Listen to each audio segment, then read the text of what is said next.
जय माँ काल का बच्चों, आप सभी कैसे हो। आप पे काली माँ की कृपया सदैव बनी रहे। और मैंने आपसे बताया था कि मैंने काली माँ की भक्ति कैसे पाई।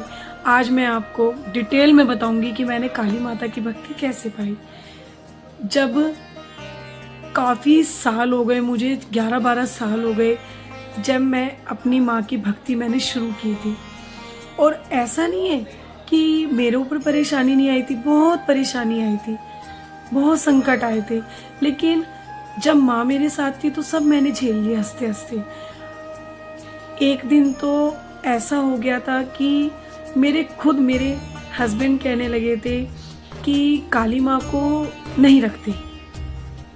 मैंने उनसे कहा कि मेरा मन है रखने का, तो उन्होंने कहा कि अगर तुम्हारा मन है तो कोई दिक्कत नहीं, रख लो। तो मैं हर नवरात्रों पे शेरा वाली माता की मूर्ति लेकर आती थी, हर नवरात्रि करती थी मैं। तो एक दिन ऐसे ही मेरा मन करा कि मैं भी काली माँ को लेके आऊं। मेरा भी बहुत अंदर से आत्मा दिल कि मैं भी काली माँ को लेकर आऊंगी। मैं गई थी शेरा वाली माता को लेने के लिए। लेते लेते मुझे जहाँ से मैं शेरा वाली माँ को ले रही थी वहीं पर ही काली माता दिखी मेरे को। मुझे बहुत अच्छी लगी, सुंदर लगी, प्यारी। लेकिन मुझे खाली एक ही डर था कि मेरे हस्बैंड हैं वो मुझे मना कर रहे थे, लेकिन उन्होंने हाँ कर दी थी। लेकिन फिर भी मेरे मन में ये था कि कभी वो मुझ पे गुस्सा ना करें जब मैं उनको लेके जाऊं। अब मैंने क्या करा, जहाँ से मैंने शेरा वाली माता को ली वहीं के सामने से मैंने काली माता को ले लिया। लेकिन जहाँ से मैंने शेरा वाली माँ को लिया वहाँ पे जो काली माँ थी वो मुझे बहुत अच्छी लग रही थी, लेकिन मेरा बजट नहीं था उनको लेने का, क्योंकि मेरे पास पैसे बहुत कम थे। तो मैंने सामने वाले से जितनी मेरा बजट था, मैंने उतने की काली माता मैंने वहाँ से पैक करवा के ले ली। अब मन तो वही अटका था, क्या करूँ, मेरे पास तो पैसे नहीं थे। अब मैं फिर दोबारा वहाँ पे उस दुकान पे गई। मैंने कहा कि भैया थोड़ी सी कम लगा लो तो मैं ले लूँगी। उन्होंने कहा नहीं, इतने कम की मैं नहीं दूँगा। तो जैसे ही मैंने एक कदम बढ़ाया जाने के लिए, घर जाने के लिए मैंने एक कदम बढ़ाया, तो वैसे ही मुझे सड़क पे 500 का नोट मिला। मेरे मन में ऐसा लगा कि मुझे ये शायद माँ ने ही दिए उनको लेने के लिए, लेकिन फिर भी मेरे मन में ये रहा कि कभी किसी के गिर तो नहीं गए। तो मैंने उन दुकानदार वाले भैया से कहा कि भैया देखना, ये मुझे पैसे यहीं से मिले हैं, शायद आपके तो नहीं गिर गए या किसी और के। तो उन्होंने मुझसे बोला कि नहीं बहन जी, हमारे नहीं है, ये तो शायद आपको खुद ही आपको भगवान ने दिया है, क्योंकि आप कह रहे थे ना काली माता को लेने के लिए, लेकिन आपका बजट नहीं था, शायद आपको माँ ने ही दिया है। जैसे ही मैंने हल्का सा पीछे मुड़ी तो मेरी चुन्नी उनके मुंह पे ओढ़ ली उन्होंने, एकदम से चुन्नी मेरे उनके मुंह पे चली गई। तो जैसे ही मैंने हल्का सा खींचने की कोशिश करी तो वो मुझसे भैया बोले कि बहन जी अब आप ले लो, क्योंकि वो आपके साथ जाना चाहती हैं। तो मेरे मन में भी उमंग जाएगी। मैंने फिर उन्हीं पैसों से अपनी माँ को भी ले लिया। अब मैंने अपनी माँ को वहाँ से लिया, मैं आगे चलने लगी। आगे चलते चलते मेरे हाथ भारी हो गए। मुझे ऐसा लगा कि इतने हाथ भारी कैसे हो गए, हर बार तो मैं शेरा वाली माँ को भी लेके आती हूँ लेकिन तब तो नहीं होते। लेकिन आज मैंने काली माँ की मूर्ति तो इतनी भारी नहीं है, फिर मेरे हाथ में क्यों दर्द हो रहा है। फिर मैं आगे आगे फिर चलती गई। चलने के बाद फिर और भारी हो गए। तो मेरे मन से मुझे ऐसी आवाज़ आई कि मैं बेटी तेरे साथ चल रही हूँ। मैं फिर उनको खुशी खुशी मैं अपने घर लेके आ गई उनको। अब घर तो मैं ले आई। मेरे हस्बैंड ने बोला कि ले आए सामान नवरात्रों का। मैंने कहा मैं ले आई। मैंने उनको नहीं बताया कि मैं काली माता को लेके आई हूँ, क्योंकि उन्होंने मुझे मना कर दिया था कि मत लेके आना। ऊपरी मन से हाँ करा उन्होंने मुझे। तो फिर उसके बाद मैंने काली माँ को अपने मंदिर में रख दिया। मैंने कहा माँ, सुबह मैं आपका श्रृंगार करके आपको बिठाऊंगी मंदिर में। तो फिर उसके बाद जैसे मैंने माँ को लाके रखा तो मैंने अपने हस्बैंड से पूछा कि आप मेरी माँ के लिए क्यों मना कर रहे हो, कि मुझे कोई बता रहा था कि उनकी जो ये वाली मूर्ति है वो नहीं रखनी चाहिए, वो मंदिर में ही रखी जाती है, नहीं तो घर में कलेश होता है। मैंने उनसे बोला कि आप एक बात बताओ कि आज वो आई हैं तो उनके आने से कलेश कह रहे हो, और वैसे नॉर्मली घर में कलेश होता है तो उसकी वजह कौन होती है? एक बात बताओ, वो भी तो माँ है ना, कौन माँ चाहेगी कि मेरी बेटी के यहाँ कलेश हो? लेकिन हाँ, जैसा उनका रूप है, अगर आप उनके लिए ये कहोगे कि वो कलेश कराती हैं तो हकीकत में वो पूरा तांडव मचा देंगे। और अगर आप कहोगे कि वो मेरी माँ है, वो भक्ति भाव से देखो, वो मेरी माँ इतनी प्यारी है, तो वो फिर आपका पूरा संसार ही बदल के रख देगी। फिर मैंने उनको ले लिया। लाने के बाद फिर सुबह नवरात्रि का पहला दिन था, तो मैंने माँ से बोला, मैंने कहा माँ, मैं आपका श्रृंगार करके आपको बीच में बिठाऊंगी मंदिर में, तो माँ आप बस एक काम करना कि मेरे हस्बैंड जब आपकी पूजा करने के लिए आए तो आपका रूप उनको शेरा वाली माँ का रूप दिखे, आपकी जीभ ना दिखे उनको। तो मैंने कहा बस माँ, क्योंकि माँ मैं नहीं चाहती कि उनको ये लगे कि मैंने तो मना किया है और फिर भी ये करी आई, इसलिए झगड़ा ना हो। तो फिर उसके बाद मैंने सुबह उठ के जल्दी उठ के मैंने अपनी माँ का श्रृंगार किया और अपनी माँ को मैंने चौकी पे बिठा दिया। फिर उसके बाद जब मेरे हस्बैंड पूजा करने के लिए आए तो वो मुझसे कहने लगे कि अरे वाह, आज तो तू शेरा वाली माता बहुत सुंदर लेके आई है, हमेशा के बार से तो तुम नहीं तो दिख रहा है। मेरे आंखों में आंसू आ गए, मेरी आंखों में आंसू आ गए कि मेरी माँ ने मेरे लिए इतना सोचा कि मेरी माँ ने मेरे लिए इतना सोचा कि मेरी इतनी लाज रखी मेरी माँ ने कि मेरे पति को उनकी जीभ ही नहीं नजर आई। और फिर उसके बाद उन्होंने पूजा करी, भक्ति करी। उस दिन से ही मेरी माँ मेरे मंदिर में बैठी है और आज मुझे 11-12 साल हो गए अपनी माँ की भक्ति कर करके। माँ ने ना तो कभी कलेश कराया, और पता है कभी कलेश होता भी था तो माँ उसको संभाल लेती थी। माँ ने कभी कलेश भी नहीं कराया। माँ ने कभी मेरे घर में पैसों की भी कमी नहीं रखी। जब से मेरी माँ की मैंने सेवा करी है, मेरी माँ ने मेरे यहाँ पे ना तो अनाज की कमी रखी, ना ही पैसों की कमी रखी, और ना ही भक्ति की कमी रखी। और भक्ति करती रही, मैं करती रही। आज करते करते मुझे 12 साल हो गए, और जितना प्रेम मुझे मेरी माँ से मिला है, जो उनके बारे में कहते हैं कि नहीं रखना चाहिए, ये मत करना चाहिए, पता नहीं लोग बार ऐसे क्यों कहते हैं। उनको नहीं कहना चाहिए। वो माँ है, उनको माँ के तरीके से देखो आप। वो इतनी ममतामयी है ना कि जब आप उनकी पूजा करोगे ना, वो आपके आंखों से ही पढ़ लेंगी कि आप क्या कहना चाहते हो। आपको फिर कहीं और जाने की जरूरत नहीं पड़ेगी।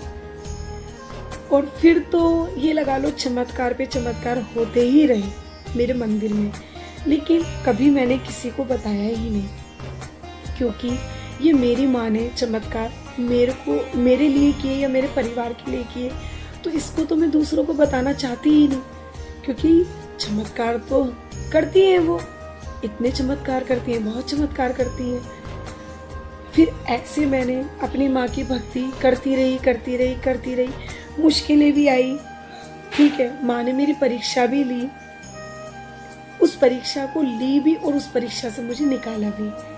एक बार तो क्या हुआ कि मैं पूजा कर रही थी, मुझे ऐसा लगा कि जैसे कि पता नहीं कौन मेरे पास खड़ा है, लेकिन फिर भी मैंने अपनी माँ का नाम लिया और मैंने कहा, मैं अपनी माँ की भक्ति करती रही, ठीक है।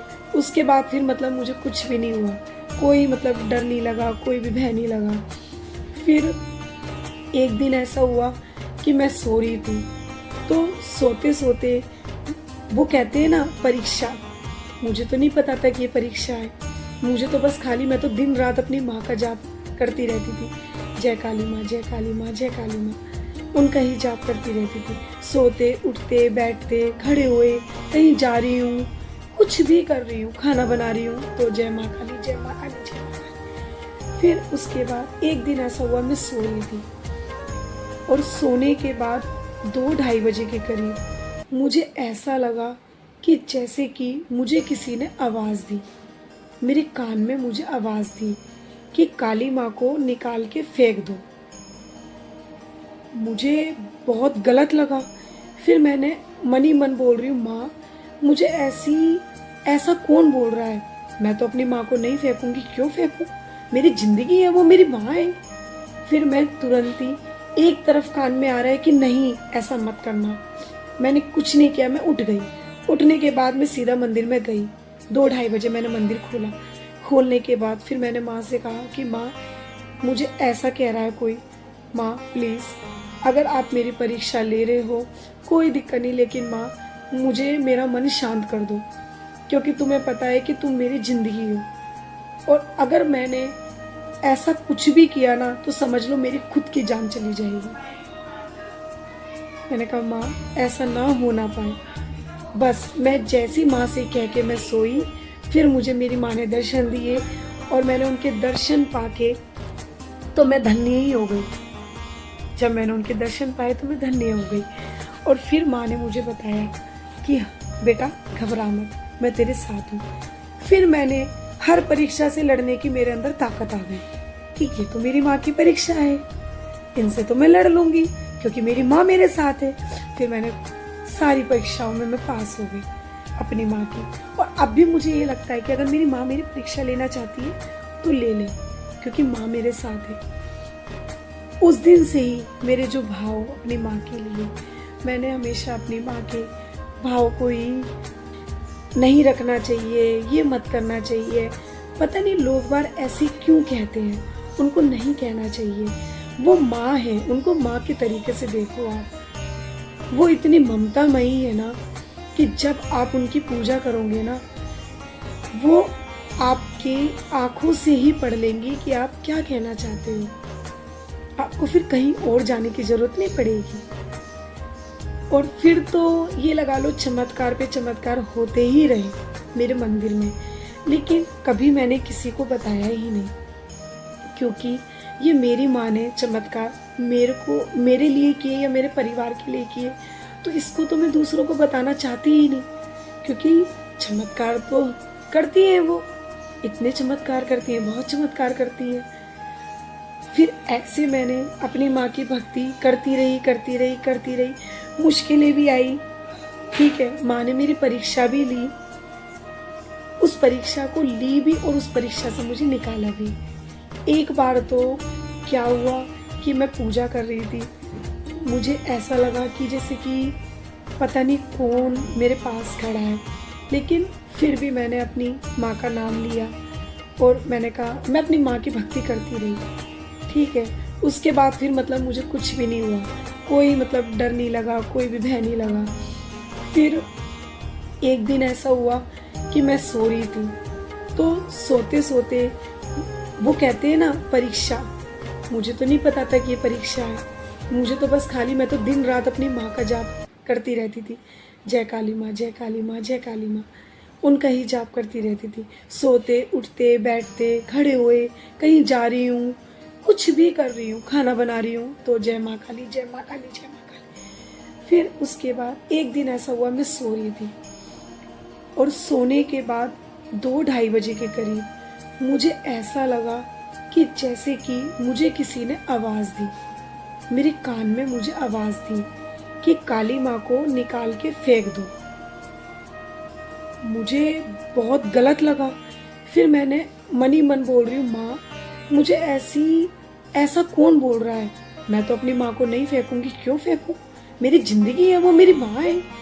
फिर मैं तुरंत ही एक तरफ कान में आ रहा है कि नहीं ऐसा मत करना। मैंने कुछ नहीं किया, मैं उठ गई। उठने के बाद मैं सीधा मंदिर में गई। 2-2:30 बजे मैंने मंदिर खोला। खोलने के बाद फिर मैंने माँ से कहा कि माँ मुझे ऐसा कह रहा है कोई, माँ प्लीज़ अगर आप मेरी परीक्षा ले रहे हो कोई दिक्कत नहीं, लेकिन माँ मुझे मेरा मन शांत कर दो, क्योंकि तुम्हें पता है कि तुम मेरी ज़िंदगी हो, और अगर मैंने ऐसा कुछ भी किया ना तो समझ लो मेरी खुद की जान चली जाएगी। मैंने कहा माँ ऐसा ना हो ना पाए। बस मैं जैसी माँ से कह के मैं सोई, फिर मुझे मेरी माँ ने दर्शन दिए और मैंने उनके दर्शन पाके तो मैं धन्य ही हो गई। जब मैंने उनके दर्शन पाए तो मैं धन्य हो गई। और फिर माँ ने मुझे बताया कि बेटा घबरा मत, मैं तेरे साथ हूँ। फिर मैंने हर परीक्षा से लड़ने की मेरे अंदर ताकत आ गई कि ये तो मेरी माँ की परीक्षा है, इनसे तो मैं लड़ लूंगी क्योंकि मेरी माँ मेरे साथ है।